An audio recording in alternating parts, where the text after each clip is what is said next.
পঞ্চগড়ের বোদা উপজেলার ঝলই শালশিরি ইউনিয়নের কালিয়াগঞ্জ বাজারের প্রতিপক্ষ সেবকতুল্লাহ ছেলে অলিয়ার রহমান গংদের বিরুদ্ধে গত 4 মে শনিবার কালিয়াগঞ্জ বাজারে জমি দখলের পায়তারা, দোকান লুটপাট সহ টিন শেড ঘর ভাঙচুর, মোটরসাইকেল ভাঙচুর ও মিথ্যা মামলার প্রতিবাদে সংবাদ সম্মেলন অনুষ্ঠিত হয়েছে।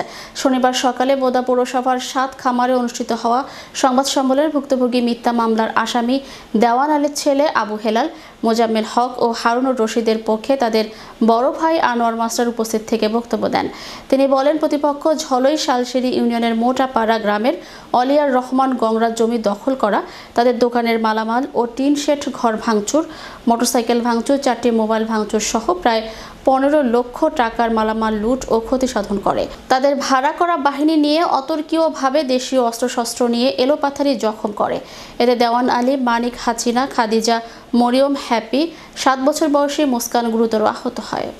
আমার 3 ভাইয়ের নামে অলিয়ার রহমান বাদী হয়ে একটা মিথ্যা মামলা থানায় দাখিল করেন এবং এখানে আমাদেরকে বিভিন্ন হয়রানিমূলক অত্যাচার চালায়, যার ফলে আমার ছোট ভাইগুলা বাসার বাইরে কে কোথায় আছে আমরা বলতে পারি না। এইদিকে হুমকি ধুমকি আমাদের উপরেই অনেক হুমকি ধুমকি চলতেছে। এই মুহূর্তে আমি প্রশাসনের কাছে আবার আকুল আবেদন জানাচ্ছি সুষ্ঠু বিচার করার জন্য। এই মিথ্যা মামলা তদন্তপূর্বক আপনারা যেটাই হবে সেটাই আমার আকুল আবেদন, এটা ব্যবস্থা করবেন, মিথ্যা মামলা প্রত্যাহার করে নেবেন।